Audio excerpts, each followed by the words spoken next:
You see my friend, my Ukrainian friend here, Maryna. Yeah. Hello, I'm Maryna from Kiev. Let's go this side. It is a great opportunity to present the traditionals, cook our cuisine. This is national.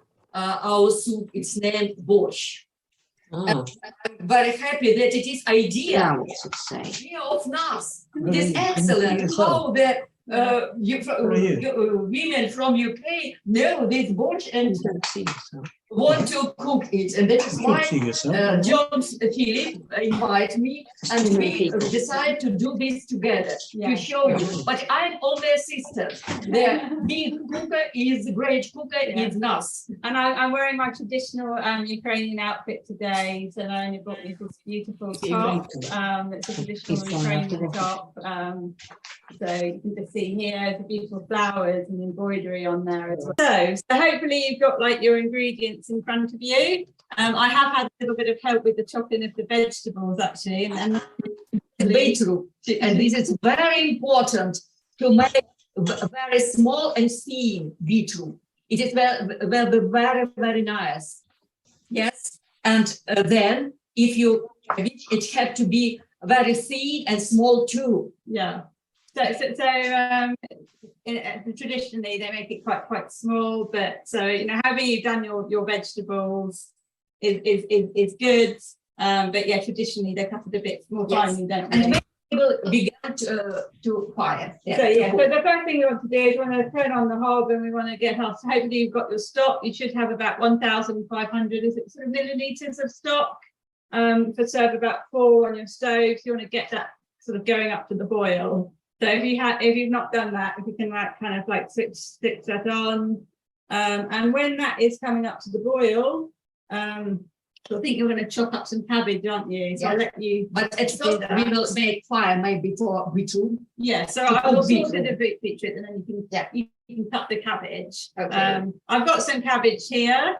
So you may already have yours shredded. But Maryna's actually gone to the market and she's got something a little bit different there as well, haven't you, that you think is going to be. It's just time. You have no experience, but I'm sure that everybody comes to cook as Ukrainian women. Yeah, we're trying to do the right thing. And oil. So we're going to put you have a skillet, so that's like a saucepan, just put that on the hob. So hopefully you've got your stock already on the boil, and then very simple bits, a little bit of oil, a little bit of salt and pepper, and so do we add the traditionally do you add the onions or the carrots first? We're going to put the beetroot in first. Okay. Just give it a good brine with the pepper there. We're going to thicken the beetroot. So these very thin matchsticks. Yeah. But it will be very tasty. Yes, and I have to say I've eaten a lot of borscht over the last couple of weeks. I don't know. I had about 6 different borscht, and I've cooked it with vegetables of all different shapes and sizes. Every Ukrainian girl and women is cooking borscht in different way. Yeah. Yeah, I think the key thing is I think the frying of the vegetables really releases the flavours a bit more, and it softens them a bit as well to make sure they're really well cooked.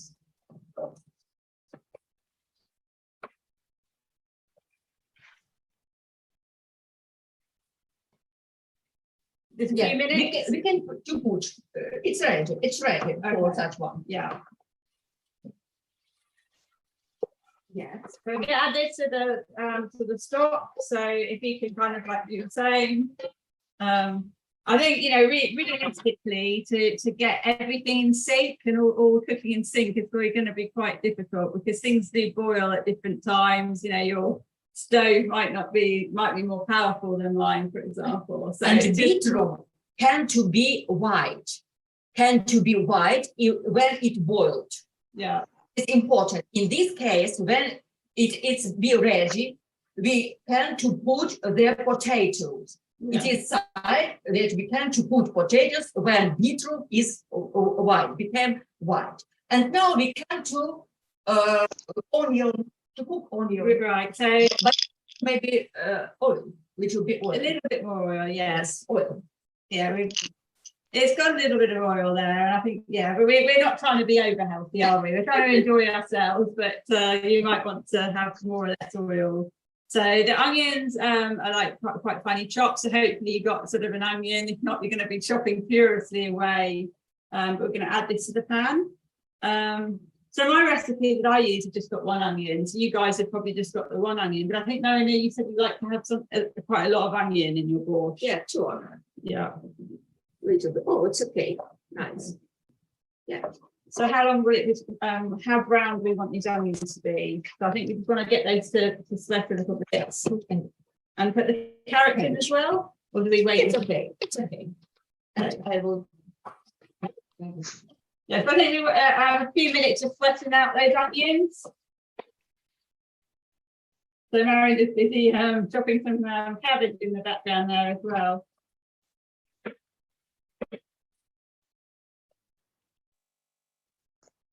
The time is not going too bad. So we've only been cooking for 12 minutes. I mean, with these various sauces I've made, I mean, dinner is ready usually within an hour. And the chopping is probably the worst bit. And then all the sweating with the vegetables is a bit, it's a little bit of a faff. But actually, it's one of the easiest dishes to make. Well, you know, because it's quick. So when do I add the carrots? No, only want it have to be pink. A little bit pink. So A little bit pink, yes. Okay. A little bit more. Little bit pink. Okay. So yeah, just while I'm doing that, maybe some just a few interesting facts about borscht. So I did a little bit of looking on the internet and found out some things about borscht that are interesting. So I found out that I think borscht originally came from the word Bolshevik. It was made originally in the very olden times from hogweed. And it is very important to put cabbage to cold water before to cook. Okay. Yes. Can you give me something? Some cold water. Yeah. Yeah. We'll do that. So here you go. Oh, yeah. That's in cold water. Yeah. Okay. So yeah, if you have got a bowl and you can get some your cabbage and put some submerge that into water, that'd be really cool.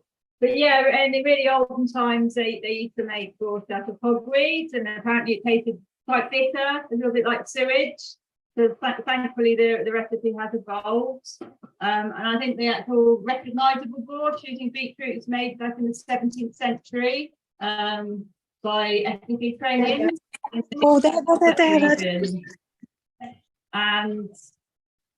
that was sort of during the Battle of Azov with Peter the Great. So that's a little bit of history behind borscht. It was an unsuccessful siege. But yeah, that's more history. And more recent history is that borscht has now got a UNESCO heritage rating, hasn't it? It's listed as UNESCO, which is pretty cool. So I think these onions are starting to look pretty pink now. So I think we're going to do we put the carrots in next? Or do you Yes, it's okay. We can put carrots. Let's put the carrots in. So if your onions are starting to look a little bit tinged around the edges, what we want to do is we want to start adding the carrots. So yours will probably should be sort of like half moon shape or smaller. So I'm just going to add these in.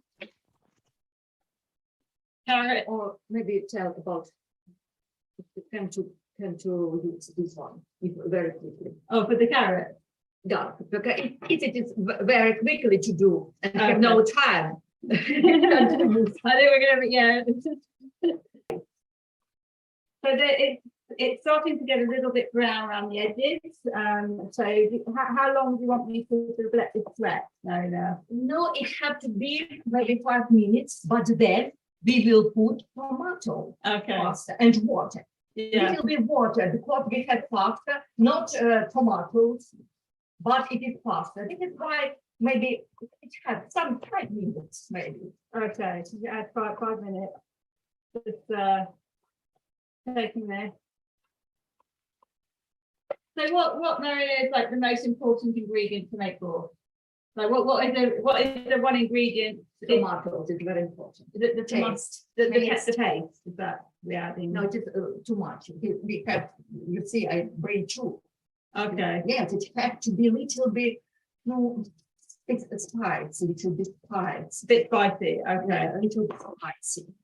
So you say that's more important than the beetroot to have the tomato paste, the taste of that. Yeah, but it does have to be tomato, Italian tomatoes. Okay. Yes. or Ukrainian tomatoes. I think you can see why you know the borscht is very important to Ukrainians and why it's having UNESCO heritage. It's like Parma ham or Parmesan cheese. They get the special stuff. I don't know if you have Ukrainian tomatoes, but Italian. Exactly right. Okay, you're telling me how to do it. It's different here, so. Okay, cool. Yeah, but okay. Yes. And then we come to the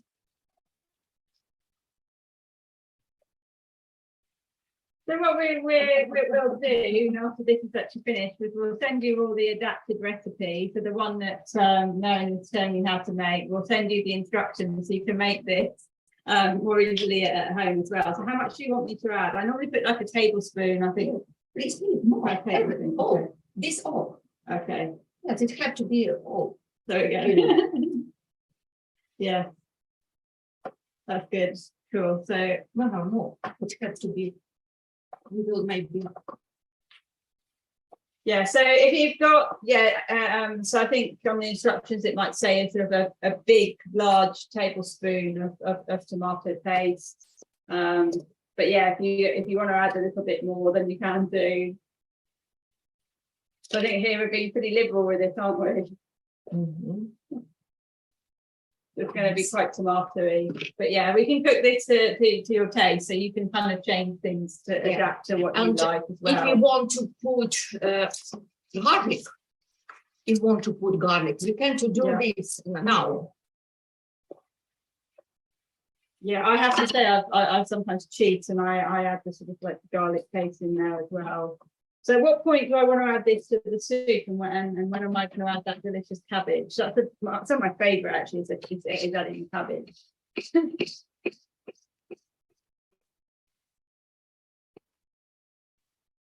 if you've got some garlic cloves, you might want to like just chop those or sort of like crush them with the back of a spoon or something.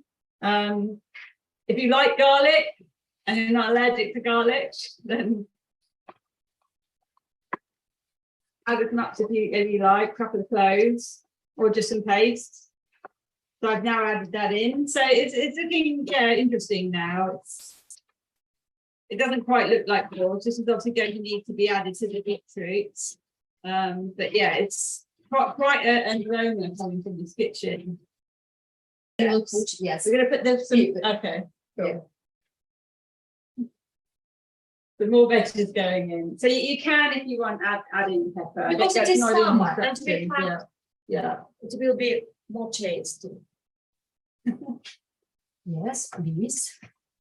Yeah. Cool. This one. Yeah. So yeah, if you can just chop the celery up and just add that to the saucepan. God, it's so hot in here. I'll tell you what, this is sweat. I'm sweating. I hope you're all okay. And I think I might need a sort of couple of glasses of water. So it's almost like a sort of like a ratatouille. So I have to say that normally I in the version I made before, I put the celery in the stock. No. Is that not right? Okay, it will together. Okay, Yeah. Put it all together like this. Cool. And when the beetroot became white, Yeah, it's beginning to go white now. Yeah. Maybe at some time Okay. we have time, Yeah.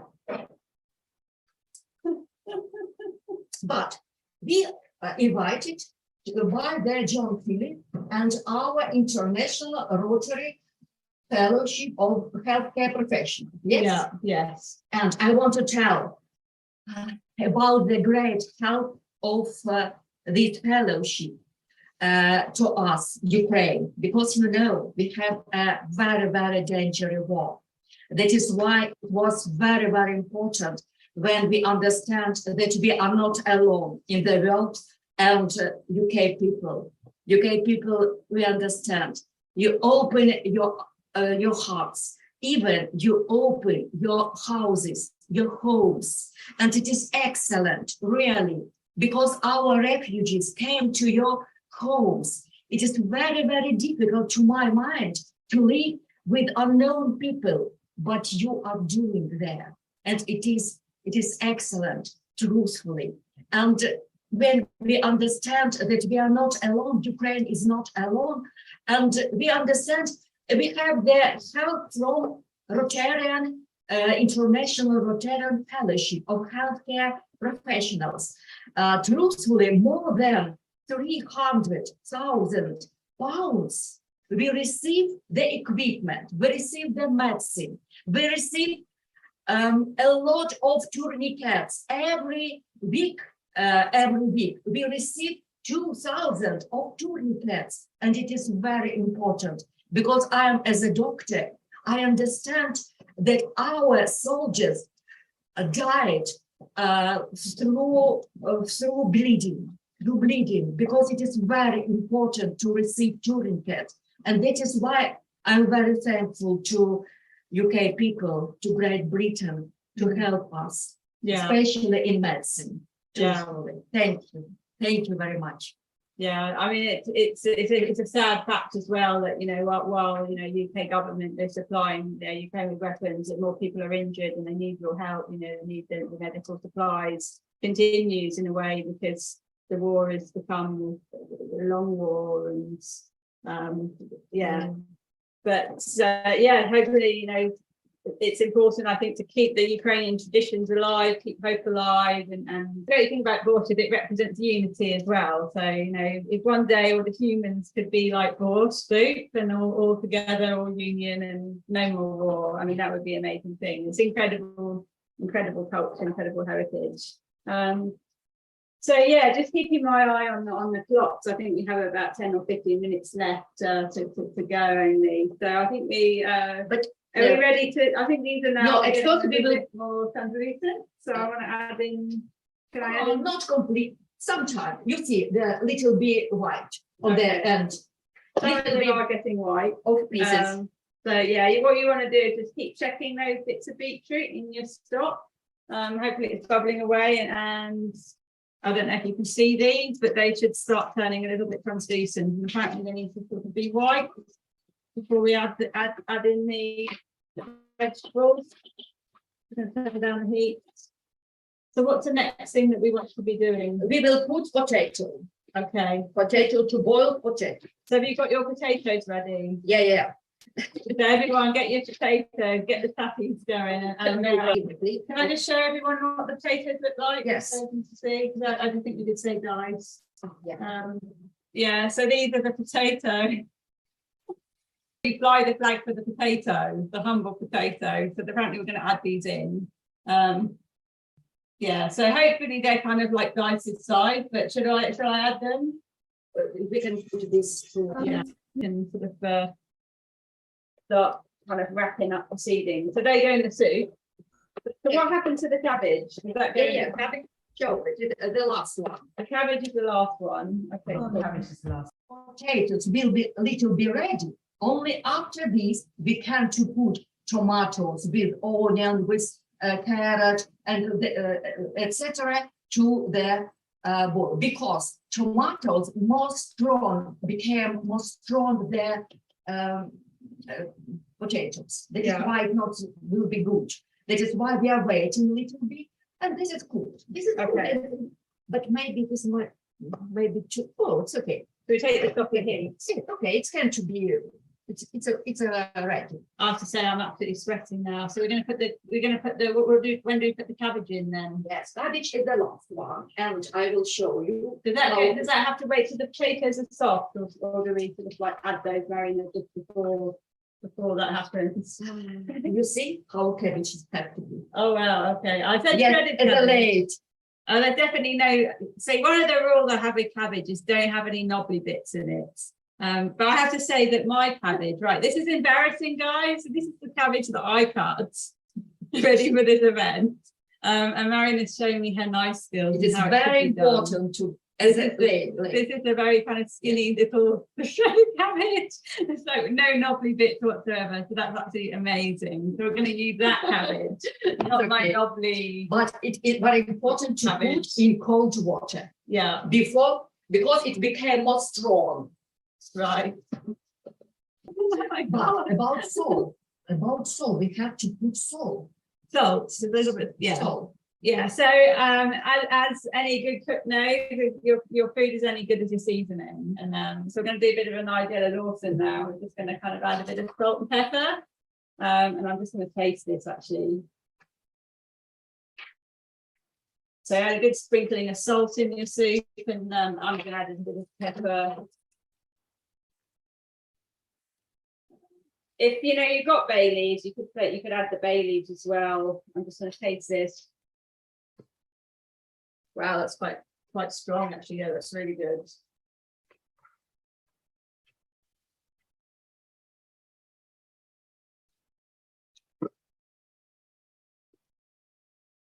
So what's the next step? So we've got the potatoes. We are waiting for potatoes. Okay. So how long do you think you need to leave the potatoes? We will see some maybe. Always I am cooking borscht during 1 hour. Yeah, it takes. Yeah, but it's not possible to wait an hour for everyone. Yes. So I think we'll give it sort of. I think these are going to be sort of soft-ish. So maybe we'll give them a few more minutes, and then I'm just in the interest of time, and then we can perhaps add this. Is it and finish everything off. A little bit soft. Yeah, they're getting soft. They might need a few more minutes for the cooking. So what will happen is we probably won't show you the actual adding of the dill, but that you can add dill and sour cream towards the end. And I think you leave it on standby a little bit just to let the flavours, once off the heat, all meld together as well. Yeah. So we'll do, you can do that sort of after this cooking is finished. What we just want to do now, I think, is just sort of like wait till the potatoes are soft, add the cabbage. And then I think we'll just describe the last steps, and we'll say yes, okay. It's ready, and we can to put there. Okay, yes. So this is good news. We're on the last step now. So yeah, Maryna's just tasting it. She's going to tell us if it's good. Is it good? Yes, it is good. Right. Okay.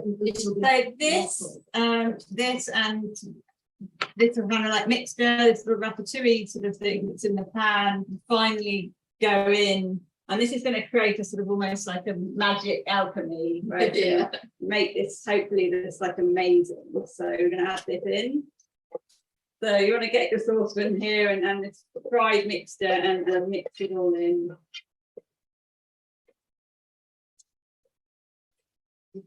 To put a little bit water because it is going to see. We have a bit of water as well, so I think just judge your taste. If it's a bit too kind of like salty and a bit strong, just sort of like temper it down a bit with a bit of water. Sorry, that's all right. We just had a new water softener installed, so that's the best one for you. So I should have told you. Right, so add a little bit of water in here. I think I'm going to be drinking a few glasses of water as well as perhaps a glass of wine after this. So the cabbage then go in. I can't believe this, but there's 53 people watching now. 53. Yeah, we're on the home straight now, so it's a sort of another sort of 5 or so minutes. And they have goodbyes and everything. So, but now we come to put their cabbage. Yeah, we're just going to put I think we're going to do the last step, guys, and then we're going to explain what needs to happen afterwards, and also not all. So we come to see. So I think it's the last vegetable that has to go in. Lace. It is a cabbage lace. Cabbage lace, yes. Cabbage. So very, very delicate cabbage, not like my knoppy bits. So how much goes in? Put, please. Put. Next in there. Okay. Too much. Okay. So I think you want to sort of just taste it and add in your flavorings to taste. So some recipes, have got a bit of sugar, and we put a lot. We put a lot of tomato in ours. Right. But yeah, I'll do Nigella Lawson. Just taste it and just add salt and all the bits that you want to add in it. I think with the ones I made, I did add a little bit of sugar and vinegar just to balance the taste a bit. So is that then the last step? You just leave that on the simmer and cover that, and how long does that sort of want to stay on there? 3 minutes, 5 minutes. 3-5 minutes, and then I add the with cabbage. With the cabbage, and then only 3-5 minutes, and that's all. And that's it. And then we just turn it off and we let the flavors all sort of come together. Yeah. And we will ask your husband, and he will try to eat. Okay. But you're not a fan of adding any sugar or anything in there, because I always like to add. But yeah, like I said, give it a taste and see what you want to put in it. It's good. It is good. Oh, really? Yeah. It's really good. Okay, so I think we're going to sort of close play now, and to say that thanks for joining. Would it be really good if you could all do take a photo of your finished prepared product, maybe a video, and share it on our Facebook group page. I've got a Facebook page called The Cook Along Service, and on there it's got more information about Rotary healthcare professionals. And also, how we can support them. So again, my Facebook, again, it's called the Cook Along Circus. And in addition, I want to say that it is very important that it is very useful. This is that is why if we promotion the International Rotary Fellowship of Healthcare Professional. That is why it is very important to cook useful food and useful cuisine. That is why, to my mind, as for doctor, it is very, very important. I'm psychologist, and that is why the level of cholesterol is very, very important. That is why all these vegetables, it's not very to cook too much, but it is little bit only, and that is why we receive the fresh our borscht. Yeah, exactly. It's amazing, and this borscht is a revelation. It is slightly different to the one that I took. Yeah, after we say goodbye to you, you just want to leave it cooking for another 5 minutes. You want to add your bits, add in extra condiments to your taste, and then add in the dill. Okay, the dill, you've got to add the dill. That's it, guys. So we're gonna thank you everyone for actually joining in today, and thank you very much to Maryna for being in my kitchen today from Kiev as well. I am all assistant. We wish that we didn't have to have these events in some ways, because we wish that obviously the terrible stuff happening. But I think it's just amazing to stand with Ukraine and have a Ukrainian in my kitchen. Yes, cool. That's the message I want to have at this event. It's Rotary Stand with Ukraine. And please do go on that Facebook site.